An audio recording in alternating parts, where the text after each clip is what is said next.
Saúde, vamos falar sobre mitos e verdades sobre a garganta. Doutor Jamal está com a gente, seja bem-vindo. Como vai? Tudo bem? Ótimo, e você? Muito bem. Agora, hoje comecei o programa falando que você estaria com a gente. E Fifito já falou, puxa vida, mas com esse tempo seco que a gente está, o que é melhor quando a gente está com dor de garganta? Tomar um líquido gelado, um líquido morno, um líquido quente. Tem isso, doutor Jamal? Tem um monte de coisas que a gente precisa orientar vocês. Porque você começa a ouvir aqueles comentários dos leigos, tem própolis, tem xaropinho, tem, sei lá, um monte de gargarejo. Ó, a gente fica ligado porque tem muita coisa que é mito. Cuidado. Olha, já falaram cada coisa, você sabe que eu já fiz de tudo. É verdade. Fala assim, gareja com não sei o que, o gargarejo. Mas não fazia a coisa certa. Então tem que ir no médico, porque eu passei uma vida achando que eu tinha sinusite e eu tinha rinite que causava sinusite. Então, fazer a coisa errada por anos é a pior coisa que a gente pode fazer. Com certeza. É fundamental que a pessoa ouça o médico. O médico está aqui para orientar, para ajudar, para fazer com que você entenda qual é o melhor. Agora, gente, ir ao médico no momento certo. Por que eu digo isso? Eu fui ao médico várias vezes quando eu estava em crise de sinusite. Então, se falava, é sinusite. Então, você tem que ir antes de chegar na crise de sinusite para se saber o que é o gatilho, né? Com certeza. Quem tem, especialmente quem tem alergia, sabe que tem alergia. Está sempre lá com a garganta ruim, com o nariz ruim, com sinusite. E realmente vai só na crise. Não adianta. Tem que entender por que está tendo isso, quais são as formas de evitar que as crises venham o tempo todo. Vamos aos nossos mitos e verdades, tem muita coisa para a gente falar aqui hoje com o Dr. Jamal. Vamos ver a primeira? Dor de garganta frequente pode ser ocasionada pelo estômago. Isso é uma verdade, com certeza é verdade. Por que é uma verdade? Porque o estômago muitas vezes acaba levando a um escape de ácido que acaba chegando na garganta, o ácido do estômago. Chega na garganta e ele vai irritando e dando dores. Ó, gente, muito importante, não é obrigatório ter azia, ter problemas de dor de estômago. Muitas pessoas não têm azia, não têm dores e têm refluxo. O refluxo pode sim, isso é uma verdade. E às vezes não é aquele refluxo que a pessoa acorda afogada. Não. É até tranquilo, parece que não é nada demais, né? Muitas vezes não sente nada, né? Por isso tem que ir ao médico. Com certeza. Vamos ver mais uma? A retirada da amígdala elimina para sempre a dor de garganta. Ai, ai, ai, sabe o que é isso? Verdade. Uma verdadeira mentira, é mito. Ora, afinal de contas, tira a amígdala ou tira a garganta inteira? Pois é, né? Esquece o pescoço, não tem mais.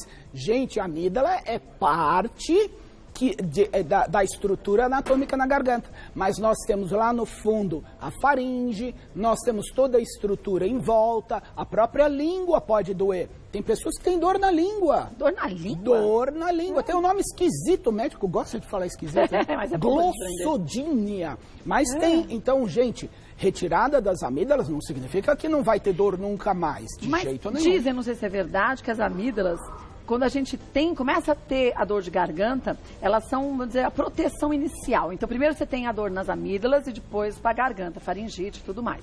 Se a pessoa não tem amígdalas, já vai direto para a faringite. Isso é uma verdade? Isso também é um mito. É mito? Isso é importante na criança bem pequena, até mais ou menos 1 ano de idade. Porque a mamãe passa anticorpos para o bebê. E os anticorpos da mamãe levam mais ou menos 6 meses, 1 ano.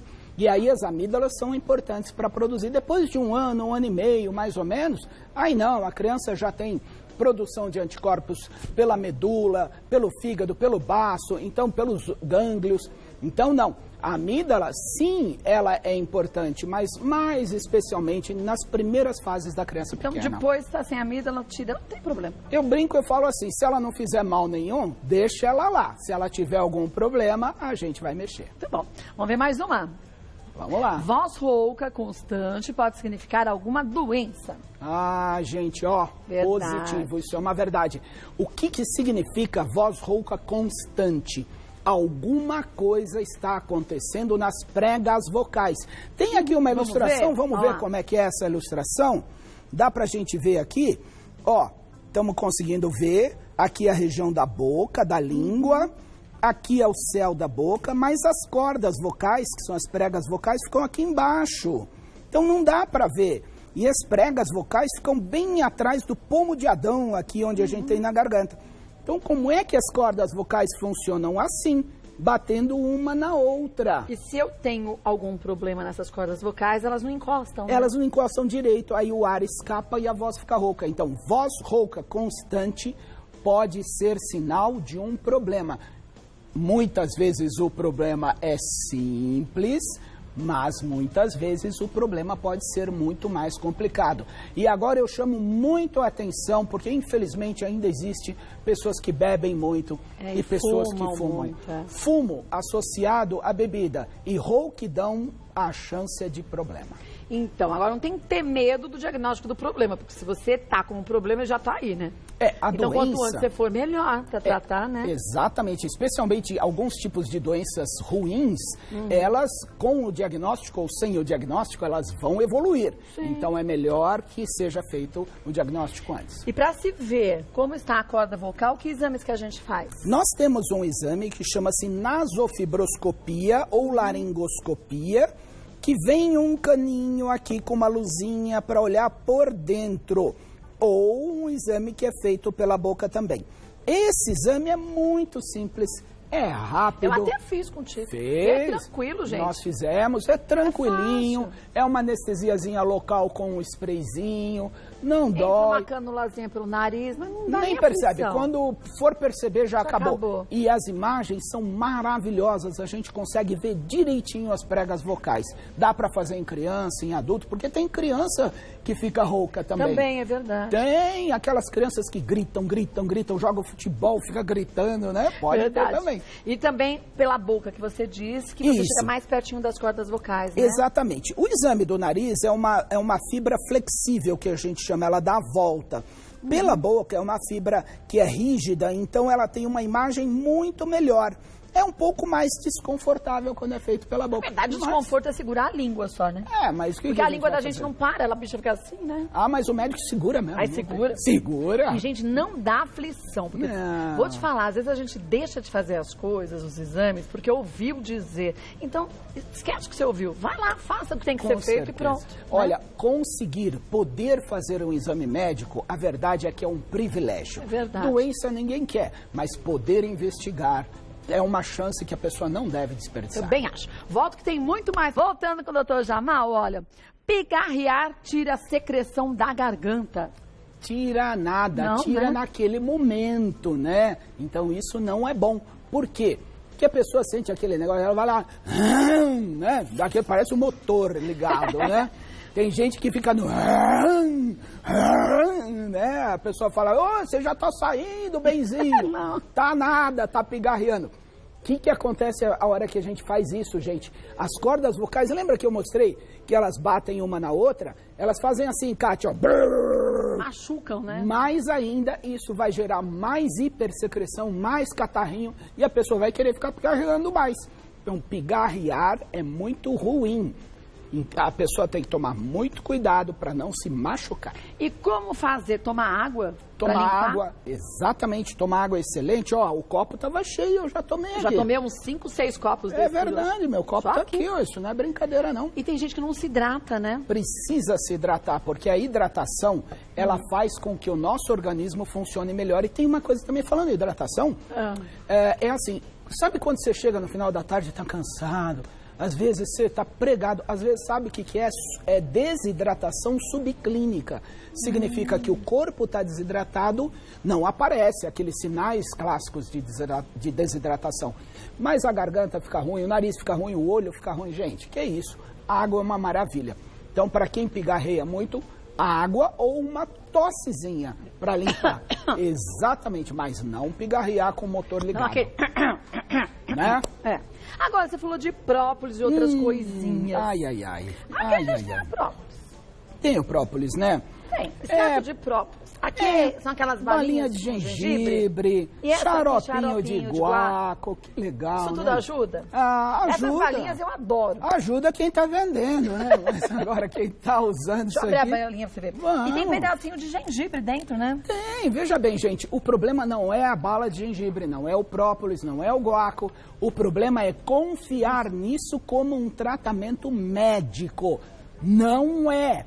Isso até pode te aliviar. Na hora que você está meio ruim, não tem problema usar. Eu não tenho nada contra você usar um pouquinho de própolis, um pouquinho de bala de gengibre, ou até o xarope de guaco se tiver uma tossinha. Mas não confiar nisso. Se o sintoma estiver persistindo, então, muito cuidado, porque pode ser uma doença. Mas, Kátia, eu queria fazer um alerta muito grave, muito sério aqui para vocês sobre isso aqui. O própolis? Sobre o própolis. Olha aqui.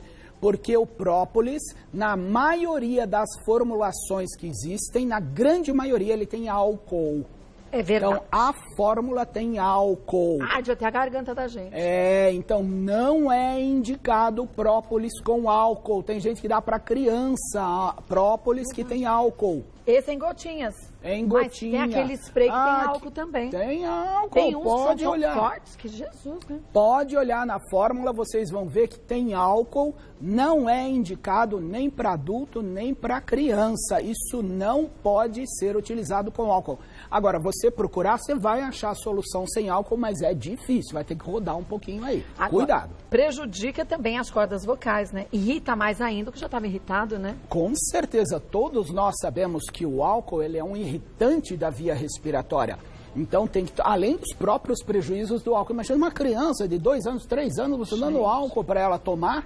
Não, isso não é correto. Então, a população usa muito isso, confia nisso como tratamento, mas não é tratamento, é alívio. Agora, lembrar que tudo que a gente usa que parece ser natural tem que ser dito para o médico também. Com certeza, né? E nem tudo que é natural pode ser usado livremente, porque eu brinco muito, eu falo veneno de cobra também é natural, né? E a gente não sai se aplicando, Não né? pode, né? Bom, volto que tem muita dúvida, estando com o doutor Jamal Azam. Vamos dar uma olhadinha na pergunta da Renata? Minha mãe está com uma tosse seca há 2 meses. Fez exames e não deu nada. O que pode ser? Pois é, 2 meses de tosse tempo, né? já é um tempo muito grande. Tem que tomar muito cuidado, porque isso não é normal. É possível que seja uma série de coisas. Existe o broncoespasmo, que a gente chama, existem crises parecidas com asma, que não dão chiado, dão tosse só como primeiro sinal. Muitas outras coisas também, como, por exemplo, o próprio refluxo. Tem pessoas que têm refluxo ácido e não tem dor de garganta, Kátia. E nem sente aquela dor que a gente fala assim, tá me doendo aqui, né? Não sente nada, só disso. começa a tossir. Como que é a tosse? Seca, muitas vezes à noite, aquela tossezinha chata. Não é uma tosse que impede a pessoa de falar ou de trabalhar, mas é a tossezinha chata. 2 meses, cuidado, é melhor procurar um otorrinolaringologista para ver o que pode ser. Agora, tem que ir o quanto antes, né, Renata? Leva sua mãe, porque 2 meses é muito tempo. Muito tempo. Não pode, a gente tem que tomar muito cuidado com a nossa saúde, porque às vezes passa muito tempo e a doença pode evoluir. Existem várias outras hipóteses. Sim. Até infecções existem que duram muito tempo, então tem que tomar cuidado mesmo. E o estômago aceita aquele meio ácido. Com Agora, certeza. subiu pro esôfago, tudo já acaba corroendo, né? Sim, vejam bem, quando a gente come uma comida, vai pro estômago, essa comida some. Ué, o ácido acabou com ela, Sim. Mas o estômago ele tem uma proteção que não deixa o ácido sair de lá. Mas se o ácido sair de lá e chegar num lugar errado, não dá para suportar. Então eu brinco, eu falo, o ácido no lugar certo não tem problema, mas no lugar errado a irritação é grande. Por exemplo, uma gotinha de limão, se você pingar na boca, tem algum problema? Não. E se pingar uma gotinha no olho? Não dá. Então não é a quantidade, é uma gotinha no lugar errado pode gerar muito mal. Então, médico, viu, Renato, para tua mãe, leva ela lá. Com certeza. Vamos ver mais lá. uma? Vamos ver. Thalita, gargarejo com água morna, sal e vinagre, ajuda a aliviar a dor de garganta? Thalita, ó, eu quero fazer uma homenagem para Thalita. Quer? Porque ela fez uma pergunta maravilhosa. O que todo mundo faz errado? Colocar vinagre, gente. Eu não estou falando que o ácido prejudica a garganta. É verdade. Então não pode pôr vinagre. Os gargarejos podem ser com água morna e sal. Algumas pessoas põem até o bicarbonato, que é alcalino, que é o contrário do ácido. Então, gargarejo com vinagre, ó... Não. Não. De jeito nenhum, nenhuma vez. Senão vai acidificar cada vez mais a garganta. Piora, né? Sabe, tem pessoas que comem às vezes, chega lá um dia, come bastante abacaxi, abre uma afta. É verdade. Às vezes toma muito suco de laranja, abre uma afta. Pela acidez, né? Pela acidez. Então, cuidado, gente. O ácido, ele pode machucar. Vai lá colocar vinagre, piora a situação. Agora, minha avó falava para fazer isso mesmo e falava que a gente tinha que pôr água morna com ácido acetil salicílico infantil para fazer o gargarejo. Isso é bom? Então, existiu muito, a gente fazia, amassava o ácido acetil salicílico, desejando então um efeito anti-inflamatório local, mas ele é um ácido também, então a gente não usa mais. Né? A gente não usa mais isso não. Vamos ver mais uma? Vamos ver. Suzana, trabalho com atendimento, então falo bastante durante o dia. Gostaria de saber se é normal sentir uma moderada queimação na garganta pela repetição da fala. Devo me preocupar? Então, Suzana, a questão é a seguinte, veja bem. Você utilizar a voz corretamente, você pode utilizar quanto quiser. Existem cantores de ópera que não usam o microfone e a voz você ouve lá do outro lado. Eles usam a voz corretamente. Então, muito cuidado, porque especialmente quem trabalha em atendimento, às vezes o ambiente é muito barulhento, às vezes os fones não são de boa qualidade, você grita, força, sem contar o nervoso que passa, né? Porque, Kátia, é verdade. Tem gente que... É nervoso dos dois lados, né? Nervoso dos dois lados. Aí, quando você vai ver, você tá brigando com a pessoa, quando termina a ligação, você fala assim, o que foi que eu fiz, né? Que bobagem, né? Mas aí o que acontece?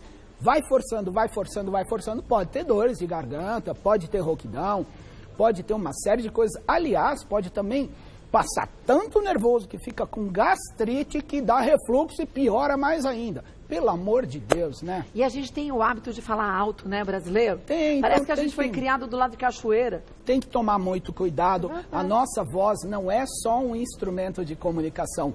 A nossa voz, ela é um instrumento de transmissão de emoções. A nossa voz, ela passa mensagens positivas ou pode passar mensagens negativas também. Então, muito cuidado. Então, se cuide, viu, Suzana? Qualquer coisa vai ao médico. E vai no fonoaudiólogo também. Com certeza. Ele pode te ajudar a fazer exercícios e tudo mais para voz, né? Com certeza. Avaliação médica para ver se não tem nada aí, é pior, não tem nenhum calo, nenhum problema. E depois, muito provavelmente, fonoaudiólogo. Vamos ver mais uma. A última, Júlia. Como é possível eliminar as bolinhas brancas na garganta que causam mau hálito? Essas bolinhas são ruins. Chama-se caseum. Caseum? Caseum. Ou caseo, tem gente que chama de caso. As amígdalas que ficam na garganta, elas são umas bolinhas que têm furos. E às vezes esses furos abrem um pouquinho mais. E aí a comida que a gente está engolindo entra nesses furinhos. E aí vai acumulando e forma essas massinhas. Kátia, tem cheiro ruim. Cheira podre? Cheira podre, a pessoa fica bem chateada. Né? Porque acaba sendo digerido. Aí dá mau hálito, dá uma sensação que tem um negócio enganchado. Aí a pessoa já vai aprontar. Aí ela fala assim, eu sei resolver isso. Eu não sou torrino, mas eu sei resolver. E vai resolver dito como? Aí pega o quê? Pega lá um pente pra arrancar. Enfia na garganta? Opa, abre a boca, enfia um pente, o cabo do pente. Gente, aí põe um cotonete lá, haste de algodão, palito de dente. Lá na amígdala? A pessoa vai lá e faz aquelas artes. Aí sangra, machuca e abre mais ainda o tamanho dos poros, piorando mais ainda a situação. Então, esta situação, se é muito repetida, muito constante, leva a desconforto, o médico vai avaliar se é necessário ou não até a cirurgia das amígdalas. Então, Júlia, médico. Com certeza. Por sinal, gente, nosso espaço aqui não é de diagnóstico, ele é de prestação de serviços. O diagnóstico é informação. A gente tem no consultório do médico, então vá ao médico, faça listinha, por exemplo, como a Júlia falou, de tudo que ela sente, por que ela acha que na verdade o problema é dessas bolinhas brancas, o que ela percebe, quando ela come quais alimentos piora. Vai com tudo anotadinho, chega lá, fala pro médico, porque às vezes uma bobagem, que parece uma bobagem pra gente, é uma ajuda pro médico, né? Muitas vezes, com certeza. A informação, ela deve ser clara. Isso que você falou é muito importante. Anota as suas dúvidas, porque existe uma coisa que chama síndrome do avental branco. A pessoa vê o avental, dá branco. o branco do avental dá branco na pessoa. Então, não. Esquece. Leva anotadinho. Outra dica legal, não entendeu o que o médico falou, insiste.